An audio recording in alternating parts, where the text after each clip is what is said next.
Assalamualaikum warahmatullahi wabarakatuh. Hamdan wa syukurillah, salatu wassalamu ala rasulillah. Puji syukur kita panjatkan kehadirat Allah subhanahu wa ta'ala yang telah memberikan kepada kita kesehatan dan kesempatan sehingga kita masih bisa mengikuti pembelajaran pada hari ini. Kemudian tidak lupa mari kita bersolawat ke ruh junjungan Nabi besar Muhammad sallallahu alaihi wasallam dengan lafaz Allahumma sholli ala Muhammad wa ala ali Muhammad. Ananda-ananda sekalian, mungkin baru pertama kali Bapak akan membuat sebuah video pembelajaran terkait dengan mata pelajaran kita adalah Quran Hadis kelas 10 ya. Jadi di sini kita akan atau Bapak akan menjelaskan terkait dengan apa yang menjadi pembahasan kita di bab 2. Di bab 2 terkait dengan judul isi pokok ajaran Al-Qur'an. Nah, jadi kepada ananda-ananda sekalian, ini merupakan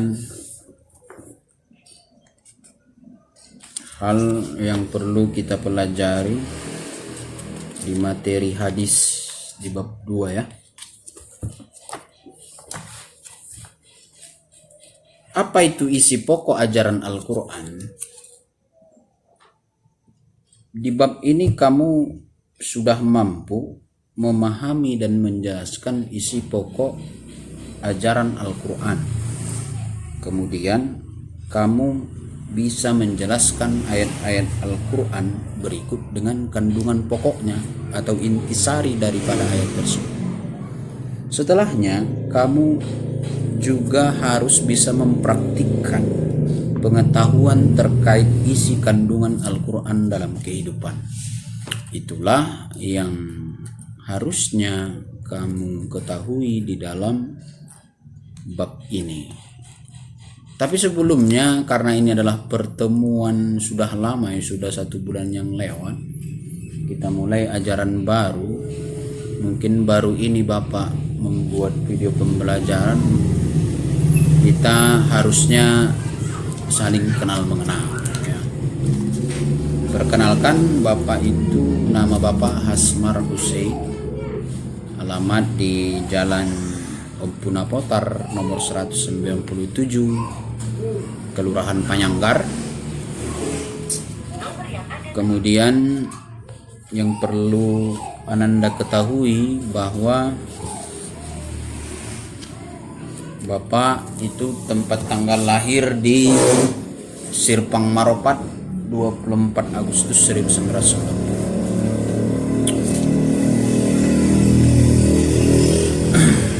Pembahasan kita cukup sekianlah dulu perkenalan dari Bapak, karena sudah lewat 1 bulan, itu saja yang perlu diperkenalkan.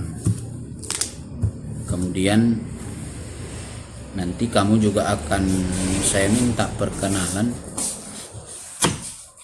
dengan mengkomen di link ini.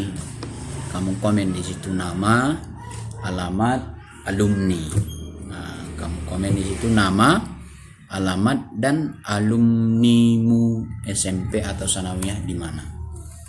Biar Bapak juga tahu di kolom komentar dari YouTube ini. Oke, kita masuk ke materi pembahasan isi pokok ajaran Al-Qur'an. Ananda-ananda sekalian, isi pokok ajaran Al-Quran itu terdiri daripada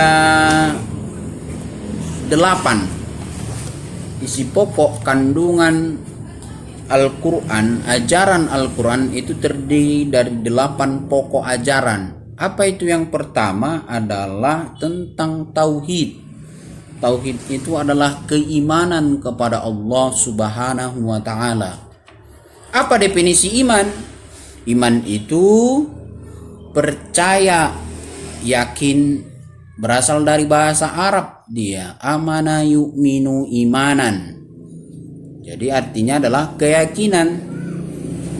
Nah, itulah yang banyak persoalan yang dibahas di dalam Al-Quran ini. Maka perlu kita ketahui bahwa keimanan itu merupakan kepercayaan. Itu adalah tauhid, cara mengesahkan Allah Subhanahu wa ta'ala. Maka tauhid diartikan adalah konsep dalam akidah Islam yang menyatakan keesaan Allah Subhanahu wa ta'ala. Maka secara garis besar, tauhid itu dibagi menjadi 3 bahagian pokok. Apa saja itu ananda sekalian? Yang pertama adalah tauhid rububiyah. Tauhid rububiyah. Apa itu tauhid rububiyah? Tauhid rububiyah adalah meyakini hanya Allah Subhanahu wa ta'ala satu-satunya Rabb, satu-satunya ilah, satu-satunya Allah yang memiliki, merencanakan, mengatur, memelihara, memberi rezeki, memberikan manfaat, menolak mudarat. Artinya dialah yang menjaga seluruh alam semesta ini. Jadi kita mengesahkan Allah Subhanahu wa ta'ala, kita yakini dia bahwa Allah itulah yang memiliki kekuasaan di muka bumi ini dan memiliki segala sesuatu dalam hal penciptaan alam semesta ini. Jadi kita harus meyakini itu, bahwa Allah yang menciptakan diri Bapa, bahwa Allah lah yang menciptakan diri kamu sekalian, ya. Allah yang menciptakan binatang, Allah yang menciptakan tumbuhan. Binatang dan tumbuhan memiliki manfaat kepada manusia, dan harusnya manusia juga memiliki manfaat kepada tumbuhan dan hewan. Jangan siksa kucingmu di rumah, jangan kau cabuti bunga yang seharusnya tidak dicabuti. Ya. Itu tauhid rububiyah. Kemudian ananda sekalian, ada yang disebut dengan tauhid uluhiyah. Tauhid uluhiyah ini apa? Pengakuan dan keyakinan bahwa Allah adalah satu-satunya zat yang berhak disembah. Pengakuan dan keyakinan diri kita bahwa Allah lah yang menjadi satu-satunya zat yang harusnya disembah. Maka uluhi berasal dari kata ilahi, ilah, ya. Jadi kita itu menghambakan diri kepada Allah, mengakui Allah melalui jalan ibadah. Ibadah apa? Nah, dalam Islam ada ibadah mahdhah, ada ibadah ghairu mahdhah. Ibadah mahdhah ini apa? Ibadah yang tata caranya sudah ada di dalam Al-Quran dan hadis. Sementara ibadah ghairu mahdhah adalah ibadah yang tata caranya tidak dijabarkan di dalam Al-Quran dan hadis. Apa contoh ibadah mahdhah? Itulah semisal tentang sholat, puasa, zakat, naik haji. Ibadah ghairu mahdhah, saling tolong menolong, saling tenggang rasa, pokoknya yang hal-hal yang bersifat ibadah-ibadah kesosialan. Itu bagaimana kita, bahwa misalnya sholat itu adalah cara kita untuk mentauhidkan Allah secara uluhiyah. Begitu juga dengan puasa, begitu juga dengan zakat, begitu juga dengan haji. Nah, seperti itulah cara kita mentauhidkan Allah melalui uluhiyah. Anak-anakku sekalian, kemudian yang ketiga adalah tauhid al-asma wa sifat. Tauhid al-asma wa sifat, kita meyakini Allah Subhanahu wa ta'ala melalui dari nama-nama Allah yang maha mulia. Kemudian kita ketahui sifat-sifatnya. Apa itu? Nama-nama Allah itu kan ada 99. Coba buka kembali Al-Qur'annya itu. Al-Qur'an sudah di halaman pertama di sampulnya itu ada itu nama-nama Allah. Itulah yang disebut dengan Al-Asmaul Husna. Mulai dari huwallahu la ilaha illa huwa al-malikul qudusus salamul mu'minul muhaiminul azizul jabbar wal mutakabbir ilaha. Nah, itu harus kamu hafal nanti supaya di tamat di SMA sudah hafal itu. Artinya itulah peninggalan dari kamu sudah pernah belajar Al-Quran hadis bersama Bapak. Kemudian ada sifat-sifat Allah. Apa sifat ini adalah yang melekat pada dirinya. Apa itu? Itulah Maha Karim, Maha Mulia, Ar-Rahman, Maha Pengasih, Ar-Rahim, Maha Penyayang. Sifat-sifat Allah apa? Ada sifat wajib, ada sifat mustahil, ada sifat jaiz. Sifat wajib ini apa? Wajib itu mesti ada pada Allah Subhanahu wa taala. Apa itu? Itulah wujud, qidam, baqa, muhallafatuhu lil hawadis, qiyamuhu binafsihi, wahdaniyat, kudrat, iradat, wujud sama, basar, kalam, dan seterusnya. Nah, itulah sifat wajib. Sifat yang mesti ada. Kemudian apa lagi? Ada sifat mustahil. Sifat mustahil ini adalah sifat yang harus tidak ada pada Allah Subhanahu wa taala. Harus tidak ada. Ini adalah lawan daripada sifat wajib. Ya. Sifat mustahil Allah, Adam, hudus, sampai seterusnya. Lawan daripada kata wujud, qidam, baqa, mu'allafatul hawadis. Itu adalah isi pokok ajaran Al-Quran yang pertama, yaitu tentang tauhid. Cara kita mentauhidkan Allah ada 3. Ya, kita harus tahu itu apa: tauhid rububiyah, tauhid uluhiyah, dan tauhid al-asma wa sifat. Oke. Kemudian ananda-ananda sekalian yang Bapak cintai, tauhid, isi pokok ajaran yang kedua dalam Al-Quran itu adalah ibadah. Ibadah secara etimolog, secara bahasa itu artinya merendahkan diri atau tunduk. Secara terminologi, ibadah memiliki banyak definisi. Ibadah adalah penghambaan kita kepada Allah Subhanahu wa taala, melaksanakan perintahnya dan meninggalkan apa yang dilarangnya. Itu adalah ibadah juga. Tidak serta-merta menjalankan apa yang diperintahkannya dan meninggalkan apa yang menjadi larangannya. Itu adalah takwa. Takwa itu juga ibadah, ya kan? Nah, itu ibadah. Nah, ibadah ini adalah ada ibadah hati. Ala bidzikrillah tatma'innul qulub.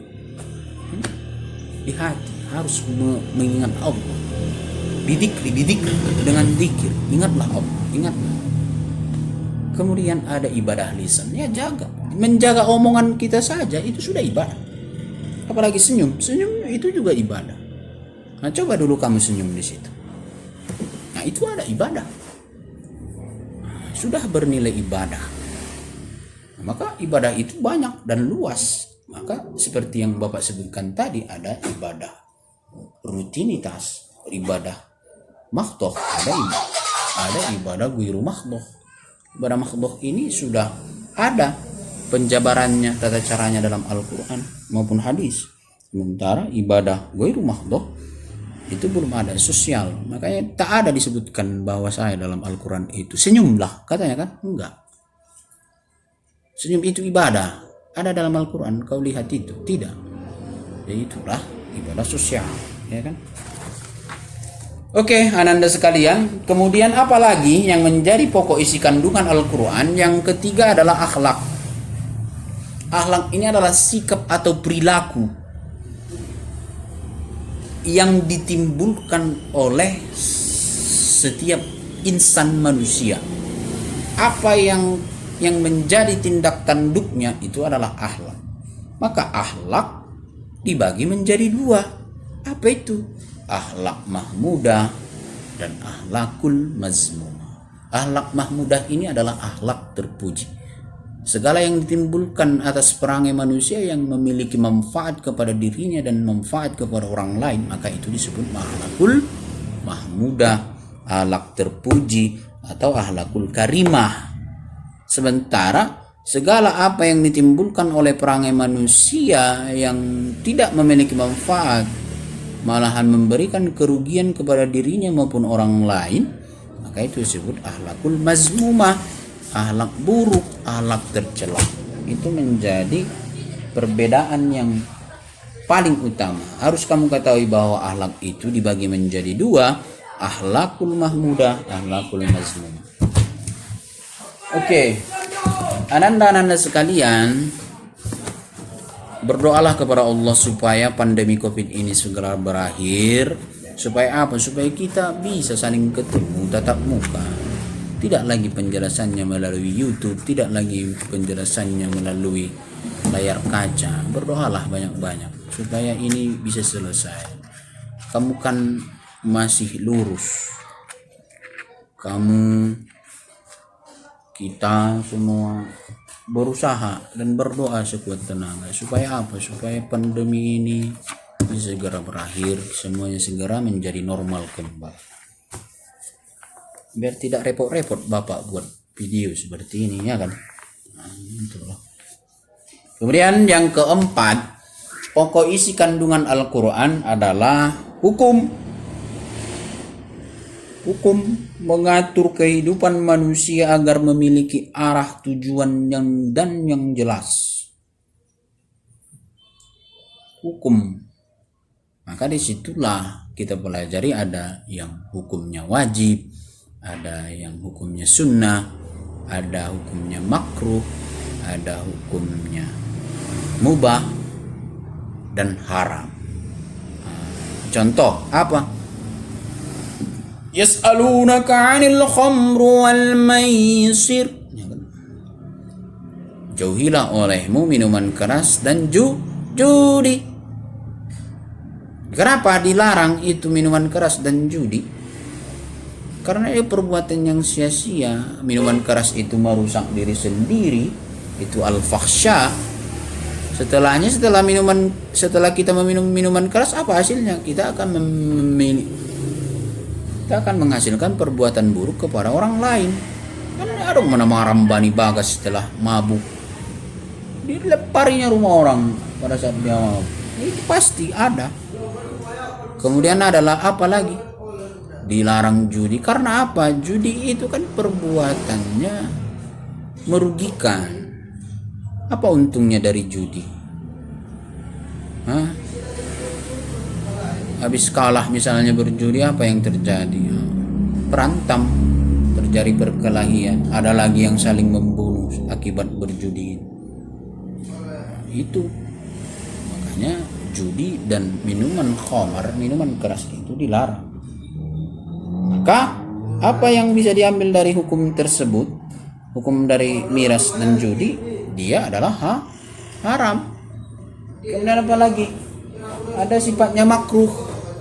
Makruh misalnya kamu yang hobi makan parira, joring, habo, ya pada waktu kamu sholat Jumat, yang bagi yang laki-laki janganlah dulu dimakan, jangan kau buat kawan nasimu itu jori, parira, habo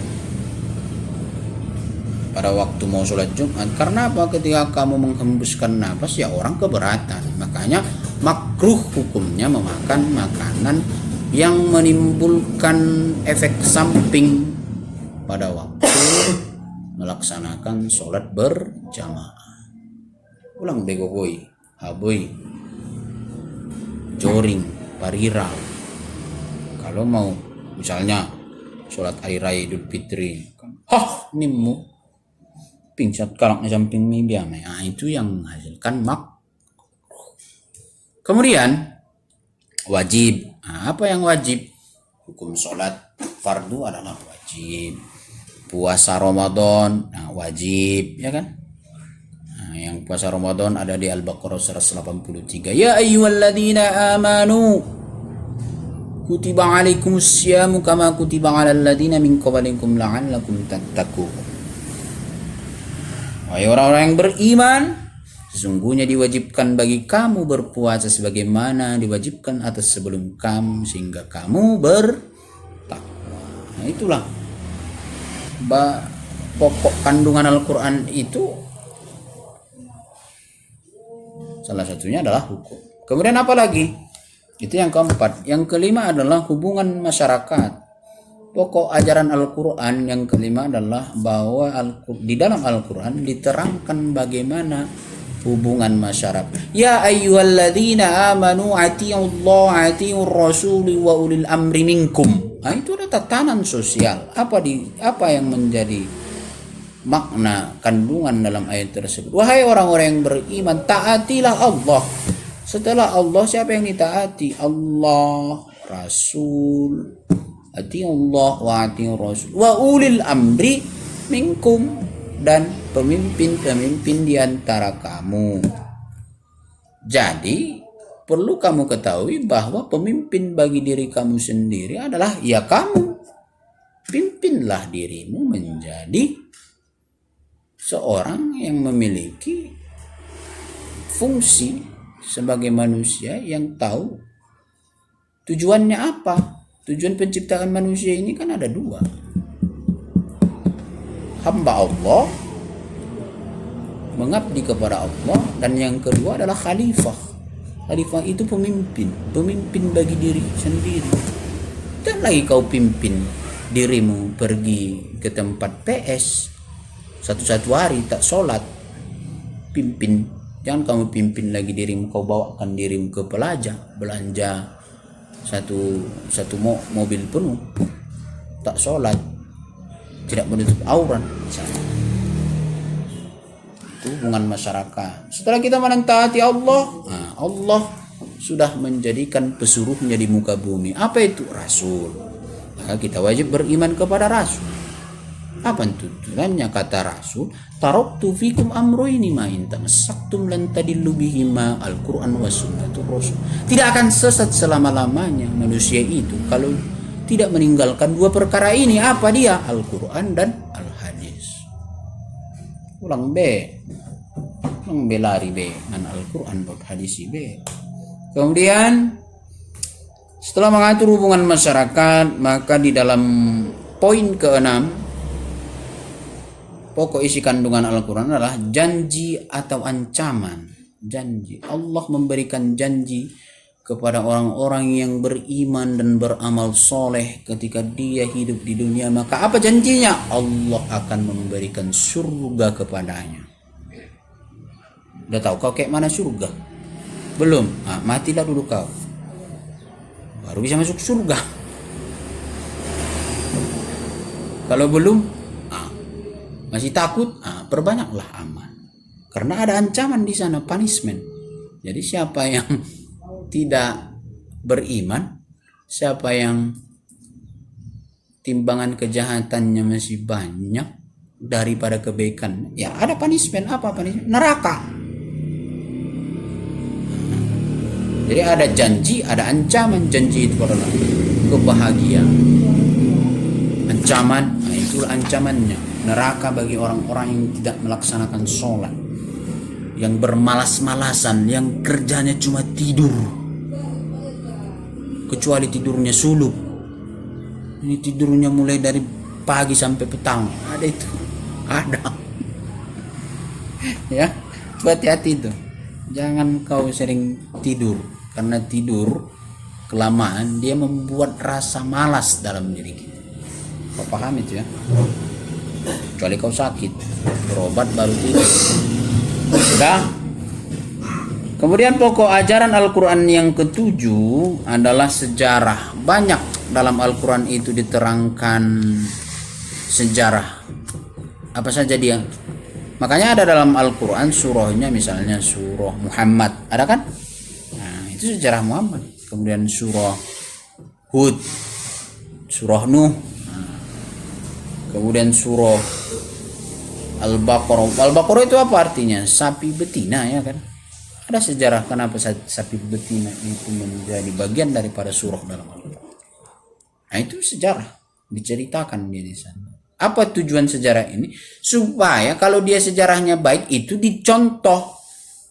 Supaya sejarahnya itu dicontoh oleh kita. Tapi kalau sejarah buruk jangan ditiru lagi, macam sejarah Nabi Lut, ya kan? Dikutuk jadi batu. Jangan lagi kau perbuat yang seperti itu supaya kita nggak dikutuk jadi batu. Nggak ada yang bilang sejarah mau dihapus. Mana menghapus sejarah, ya kan? Parah. Anak-anak sekalian, yang terakhir adalah tentang dasar-dasar ilmu pengetahuan sains teknologi. Farabbaka fakabbir, misalnya itu contoh. Ada di atas farabbaka fakabbir. Nah, itu antara positif ke atas dan ke bawah. Kabbaro kabbiru. Salah satu ayat yang menjadi dasar sinyalemen dari Al-Quran yang membuat salah satu ilmu pengetahuan ada kutub positif, ada kutub negatif. Nah, itulah yang menghasilkan listrik misalnya. Kan harus ada positif, harus ada negatif, maka bisa menghasilkan arus listrik. Kemudian yang lain sebagainya. Kemudian dalam surah Al-Alaq, Iqra bismi rabbikal ladzi khalaq, bacalah dengan menyebut nama Tuhanmu yang menciptakan. Bacalah. Bagaimana cara membaca? Apakah hanya membaca buku saja? Tidak. Baca tanda-tanda alam ini. Baca. Setelah ada langit, kita lihat langit. Apakah hanya siang saja? Tidak, ada malam. Ada siang, ada malam. Ada hitam, ada putih.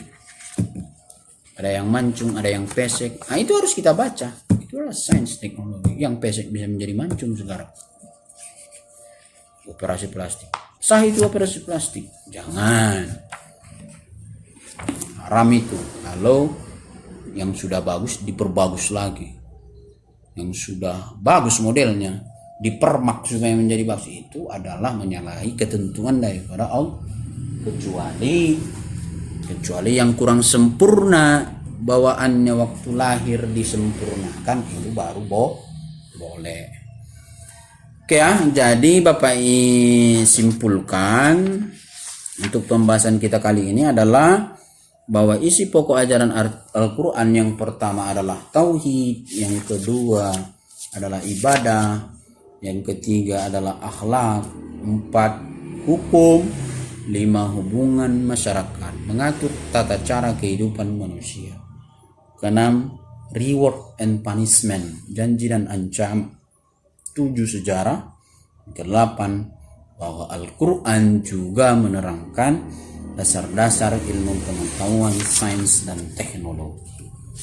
Oke anda sekalian, mungkin ini yang menjadi pembahasan kita pada kesempatan kali ini. Tugasmu setelah kamu menonton video Bapak ini, kamu mencatat poin-poin penting dari apa yang Bapak jelaskan pada video ini. Bapak terima dan itu menjadi tugas setelah Bapak buat dia di Google Classroom. Ya, mungkin itu saja. Minggu depan kita jumpa lagi dalam pembahasan yang berbeda. Bapak akhiri, semoga kita sehat-sehat semuanya. Tak ada yang berkurang satu apapun. Bapak akhiri, wallahul muwaffiq ila aqwamit thoriq. Wassalamualaikum warahmatullahi wabarakatuh.